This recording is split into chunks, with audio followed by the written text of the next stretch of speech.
नमस्कार विद्यार्थी मित्रांनो, मी पुरुषोत्तम रेणुसे सर, शौर्य करिअर अकॅडमी पुण्याच्या तर्फे तुमचे सहर्ष स्वागत करतो. मागील भागामध्ये आपण पहिल्या आठवड्यातील फेब्रुवारी या महिन्याची माहिती पाहिलेली आहे. या सिरीज मध्ये सुद्धा आपण याच महिन्याची फेब्रुवारीची विशेष चालू घडामोडी या सिरीज मधली माहिती पाहणार आहे. बघा, 2026 मध्ये हिवाळी ऑलिम्पिक जी होणार आहे ती इटली या देशामध्ये होणार आहे. इटलीला यजमानपद मिळालेलं आहे. मग 25वी हिवाळी ऑलिम्पिक इटली या ठिकाणी होणार आहे. 25वी हिवाळी ऑलिम्पिक कुठे होणार आहे? इटली या ठिकाणी होणार आहे. दोन यजमान शहर आहेत इटलीमधले, मिलान मिलान आणि कार्टिना डी ॲपेंजो या दोन शहरामध्ये 25वी हिवाळी ऑलिम्पिक होणार आहे.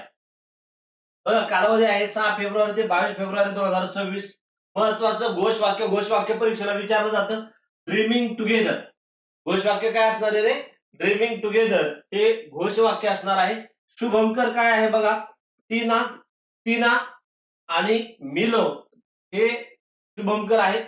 मग याच्यामध्ये हे दोन स्टोट प्रकारचे काय आहेत, प्राणी आहेत, हे या हिवाळी ऑलिम्पिकचे शुभंकर आहेत. याच्यामध्ये नवीन कोणत्या खेळाचा समावेश होणार आहे बघा, स्की माउंटनिअरिंग या खेळाचा प्रथमच या हिवाळी ऑलिम्पिक मध्ये समावेश होणार आहे. इटली तिसऱ्यांदा, महत्वाचं, इटली कितव्यांदा रे? तिसऱ्यांदा हिवाळी ऑलिम्पिकचं काय करते यावर्षी आयोजन करत आहे. यापूर्वी 1956 मध्ये आणि त्यानंतर 2006 मध्ये इटली या ठिकाणी हिवाळी ऑलिम्पिक काय करण्यात आली होती रे? भरवण्यात आली होती. उद्घाटन सोहळा मिलान मधील सॅन सिरो स्टेडियम या ठिकाणी होणार आहे आणि समारोप सोहळा वेरोना या ठिकाणी होणार आहे. बघा, वेरोना अरेना या ठिकाणी समारोप सोहळा होणार आहे. पुढे बघा, महत्वाचं टेनिस स्पर्धा आहेत. वार्षिक ज्या टेनिस स्पर्धा आहेत महत्वाच्या 4, या 4 महत्वाच्या टेनिस स्पर्धांमधली एक स्पर्धा महत्वाची आहे, ऑस्ट्रेलियन ओपन. कोणते आहे? Australian open. कारण का परीक्षेच्या दृष्टीने टेनिस परीक्षेमध्ये काय केले जातात रे? प्रश्न विचारले जातात. मग 2026 ची जी टेनिस स्पर्धा आहे मेलबर्न पार्क या ठिकाणी खेळवली गेली. एकेरीचा विजेता आहे कार्लोस अल्काराज, स्पेन या देशाचा आहे. कार्लोस अल्काराज आहे. आणि उपविजेता आहे नोवाक जोकोविच, सर्बियन देशाच्या आहे. बरोबर. महिला एकेरी विजेती कोण आहेत? एलेना रायबाकिना, कझाकिस्तान या देशाच्या आहे. आणि उपविजेता आहे अरेना सबालेंकाचा, बेलारुस या देशाच्या आहे. पुरुष दुहेरीमध्ये ख्रिश्चन हॅरिसन आणि नील कुप्स्की युनायटेड किंगडमच्या आहेत. आणि महिला दुहेरीमध्ये एलिस मर्टेन्स बेल्जियमच्या आणि झांग सुई चीन या देशाच्या आहेत. महत्वाचं याच्यामध्ये ऑस्ट्रेलियन ओपन मध्ये विजेता महिला, पुरुष आणि मिश्र तिने याच्यावर प्रश्न विचारले जातात. ही नाव काय करा, महत्वाची लक्षात ठेवा. किंवा यांनी काय रेकॉर्ड, जे विजेते आहेत त्या विजेत्यांनी काही रेकॉर्ड केले असतील याच्यावर सुद्धा प्रश्न विचारले जातात. याच्यामध्ये बघा, मिश्र दुहेरीमध्ये आपण पाहिलं एलिव्हिया गॅडेकी आणि जॉन पियर्स ऑस्ट्रेलियाच्या, हे काय आहे? विजेते आहेत. आता जो प्रमुख विजेता आहे कार्लोस अल्काराज याने 22व्या वर्षी करिअर ग्रँड स्लॅम पूर्ण करणारा सर्वात तरुण पुरुष ठरलेला आहे. 22व्या वर्षी ग्रँड स्लॅम पूर्ण करणारा. ग्रँड स्लॅम म्हणजे काय?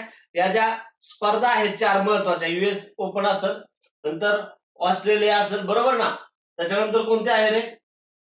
बघा, 4 ज्या महत्वाच्या स्पर्धा आहेत, या 4 स्पर्धा जिंकणाऱ्याला करिअर ग्रँड स्लॅम असं म्हटलं जातं. आणि सर्वात तरुण पुरुष खेळाडू तो ठरलेला आहे. मग याच्यामध्ये त्याने नोवाक जोकोविच जो आहे उपविजेता, याचा 10-0 काय केलेला आहे? विक्रम मोडलेला आहे. 10-0 अपराजित राहण्याचा विक्रम काय काढलेला आहे नोवाक जोकोविचचा? या कार्लोस अल्काराजने मोडीत काढलेला आहे. त्यानंतर एलेना रायबाकिना. बघा, याच्यामध्ये आपण पाहिलं की महत्वाचं इथं बघा, एकेरी विजेता कोण आहे? कार्लोस अल्काराज, त्याच्याविषयी आता माहिती पाहिली. आणि महिलांमध्ये कोण आहे? Elena Rybakina. तिने ऑस्ट्रेलियन ओपन जिंकणारी ती पहिलीच कझाकिस्तान महिला ठरलेली आहे. पहिलीच कझाकिस्तान काय केलेली आहे? महिला ठरलेली आहे. तिने अंतिम सामन्यात जागतिक क्रमवारीमध्ये पहिल्या क्रमांकावर जे आहे सबालेंका, या सबालेंकेचा काय केलेला आहे? पराभव केलेला आहे. पुढं नोवाक जोकोविच यांच्याविषयी 38व्या वर्षी ऑस्ट्रेलिया ओपनची फायनल खेळणारा तो सर्वात वयस्कर पुरुष खेळाडू ठरलेला आहे. जो ऑस्ट्रेलिया ओपनचा उपविजेता आहे नोवाक जोकोविच, 38व्या वर्षी ऑस्ट्रेलिया ओपनची फायनल खेळणारा सर्वात वयस्कर पुरुष ठरलेला आहे. त्यानंतर बघा वेनिस विल्यम्स 45व्या वर्षी महिला एकेरीच्या ड्रॉ मध्ये खेळणारे सर्वात वयस्क काय ठरलेले आहे? खेळाडू ठरलेले आहे. ही स्पर्धा मेलबर्न पार्कच्या rod level arena, Margaret court arena आणि जॉन केन एरिना यांसारख्या प्रमुख कोर्टवर खेळवण्यात आलेली होती. आपल्यासाठी महत्वाचं काय आहे बघा, पुरुष एकेरी विजेता कार्लोस अल्काराज 2026चा, नंतर महिला एकेरी विजेता आहे एलेना रायबाकिना आणि महिला दुहेरी आहे एलिस मर्टेन्स आणि झांग शुई. आणि मिश्र मध्ये आपण पाहिलं ऑलिव्हिया गेडेकी आणि जॉन पियर्स ऑस्ट्रेलियाचे आहेत. हे प्रमुख विजेते आहेत किंवा याच्यावर सुद्धा प्रश्न विचारला जाऊ शकतो. लक्षात, ज्या विद्यार्थ्यांना पीडीएफ जर हवी असेल तर आपल्या टेलिग्राम चॅनलला तुम्ही जे या व्हिडिओची पीडीएफ आहे ती तुम्हाला प्रोव्हाइड करण्यात येईल. कमेंटद्वारे तुम्ही मला काय करा त्या ठिकाणी सांगा. पुढं बघा निर्मला सीतारामन यांनी नवा विक्रम प्रस्थापित केलेला आहे. कारण त्यांनी सलग नव्यांदा अर्थसंकल्प काय केला आहे? सादर केलेला आहे. सलग नव्यांदा अर्थसंकल्प सादर केलेला आहे. निर्मला सीतारामन यावर्षी नव्यांदा सलग अर्थसंकल्प सादर करून त्यांनी नवा विक्रम प्रस्थापित केलेला आहे. जर आपण पाहिलं तर भारताच्या संसदीय इतिहासात सर्वाधिक वेळा म्हणजे एकूण 10 वेळा अर्थसंकल्प मांडण्याचा विक्रम जो आहे हा मोरारजी देसाई यांचा आहे. मोरारजी देसाईंनी सर्वाधिक वेळा अर्थसंकल्प काय केलेला आहे? मांडलेला आहे. किती वेळा? 10 वेळा मांडलेला आहे. भारताचा पहिला अर्थसंकल्प 26 नोव्हेंबर 1947 रोजी आर के शर्मुख शेट्टी यांनी मांडला होता. याच्यावर प्रश्न विचारण्यात आला होता, लक्षात ठेवा. 26 नोव्हेंबर 1947 रोजी भारताचा पहिला अर्थसंकल्प कोणी मांडला? आर के शर्मुख शेट्टी यांनी मांडलेला आहे. तर पी चिदंबरम आणि प्रणव मुखर्जी यांनी, पी चिदंबरम यांनी 9 वेळा, पी चिदंबरम यांनी किती वेळा? 9 वेळा. आणि प्रणव मुखर्जी यांनी किती वेळा मांडलेला आहे रे? 8 वेळा अर्थसंकल्प सादर केलेला आहे. तर 9व्यांदा सलग अर्थसंकल्प निर्मला सीतारामन अर्थमंत्री आहेत त्यांनी काय केलेला आहे? सादर केलेला आहे आणि आपला विक्रम काय केलाय? प्रस्थापित केलेला आहे. पुढे बघा भारताचे मुख्य माहिती आयुक्त म्हणून चीफ इन्फॉर्मेशन कमिशन CIC या पदावर श्री राजकुमार गोयल यांची काय करण्यात आलेली आहे? नियुक्ती करण्यात आलेली आहे. भारताचे मुख्य माहिती आयुक्त कोण आहेत सध्या? नवीन नियुक्ती झालेली श्री राजकुमार गोयल. त्यांनी 15 डिसेंबर 2025 रोजी पदभार काय केलेला आहे? स्वीकारलेला आहे. आणि त्यांना भारताचे जे राष्ट्रपती आहेत द्रौपदी मुर्मू यांनी काय दिली? शपथ दिलेली आहे. त्यांच्या अगोदर जर आपण पाहिलं तर हिरालाल तांबरिया हे मुख्य माहिती आयुक्त होते. त्यांची जागा आता भारताची मुख्य माहिती आयुक्त म्हणून राजकुमार गोयल यांनी घेतलेली आहे. बघा या हिरालाल यांनी 6 नोव्हेंबर 2023 रोजी पदभार काय केला होता? स्वीकारला होता. आणि मुख्य माहिती आयुक्त यांचा जो कार्यकाल आहे हा कार्यकाल किती वर्षाचा असतो? 3 वर्षाचा असतो. किती वर्षाचा असतो रे? 3 वर्षाचा हा कार्यकाल असतो. आता नवीन नियुक्ती भारताचे मुख्य माहिती आयुक्त म्हणून राजकुमार गोयल यांची काय झालेली आहे? नियुक्ती झालेली आहे. महत्वाचं आहे. नियुक्त्यावर जर प्रश्न विचारला तर तो प्रश्न विचारला जाऊ शकतो. पुढचं महत्वाची अपडेट बघा, आसाम भारतातील पहिला राष्ट्रीय UAV चाचणी आणि इनोव्हेशन कॉरिडॉर उभारणारा पहिला राज्य ठरलेलं आहे. कोणतं? आसाम हे राज्य ठरलेलं आहे. नाव आहे national UAV test and innovation corridor. ठिकाण कोणतं आहे? रंगेलुंडा विमानतळ, गंजाम जिल्हा, आसाम या राज्यामध्ये भारतातील पहिला राष्ट्रीय UAV चाचणी आणि इनोव्हेशन कॉरिडॉर उभारला जाणार आहे. पहिलं राज्य ठरलेलं आहे. मग बघा भारतातील पहिले व्यावसायिक विमानतळ जे लाईव्ह ड्रोन चाचणीसाठी वापरले जाईल. भारतातील पहिलं व्यावसायिक विमानतळ ठरणार आहे जे लाईव्ह ड्रोन चाचणीसाठी काय केलं जाणार आहे? वापरलं जाणार आहे. याचा उद्देश काय आहे? 1000 मीटर उंचीपर्यंत गतिमान हवाई क्षेत्रात ड्रोन चाचण्या त्या ठिकाणी घेतल्या जाणार आहेत. बघा याची घोषणा कधी करण्यात आली? विंग्स इंडिया 2026 मध्ये जी परिषद झाली ती हैदराबाद या ठिकाणी, हैदराबाद येथे करण्यात आली आणि त्या ठिकाणी याची घोषणा झाली होती.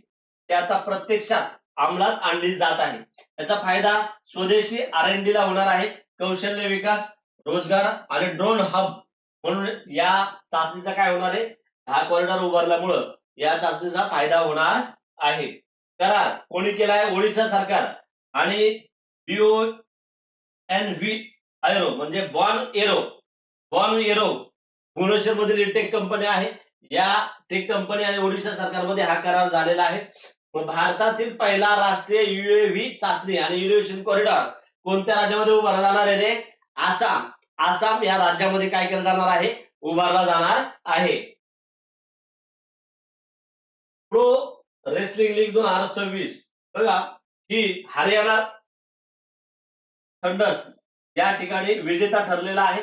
उपविजेता कोणता आहे रे? Delhi Dangal warriors. Pro wrestling league जी भरवण्यात आली 2026 मध्ये तिचा विजेता आहे हरियाणा थंडर्स आणि उपविजेता आहे दिल्ली दंगल वॉरियर्स. एकूण संघ 6 संघ सहभागी झाले होते.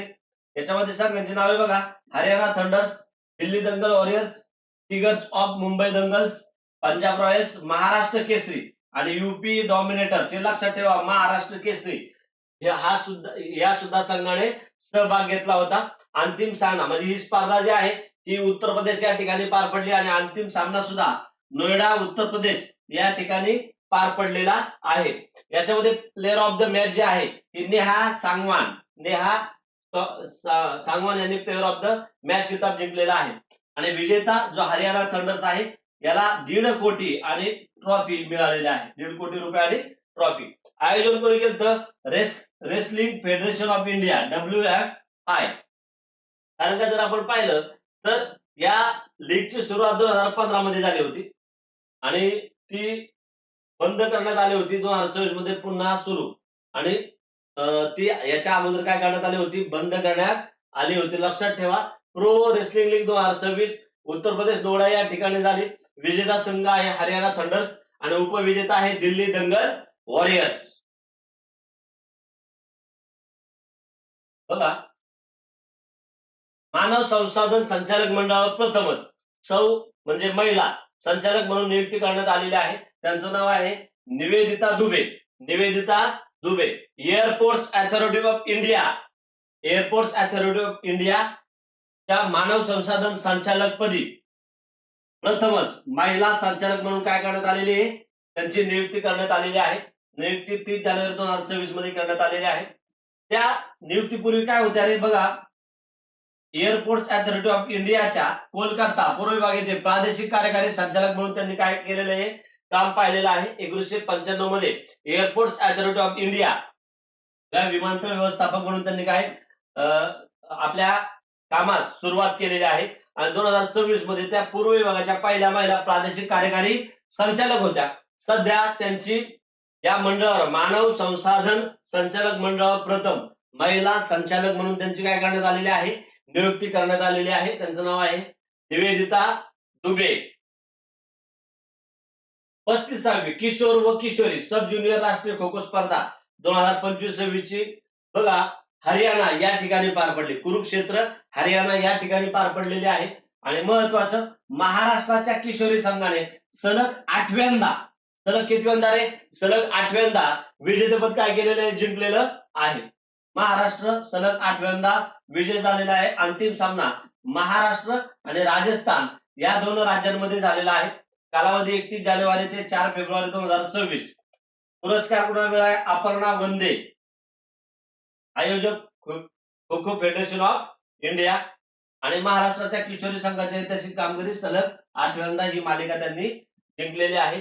मुलांमध्ये किशोरमध्ये विजेता ओडिशा राज्याचा आहे आणि मुलांमध्ये महाराष्ट्राचा 3रा क्रमांक आलेला आहे. महाराष्ट्रात कितवा क्रमांक आलेला आहे? 3रा क्रमांक आलेला आहे. पुढच्या विशेष घडामोडी आपण पुढच्या भागामध्ये पाहणार आहे. व्हिडिओ आवडला तर लाईक करा, कमेंट करा, सबस्क्राईब करा. थँक्यू.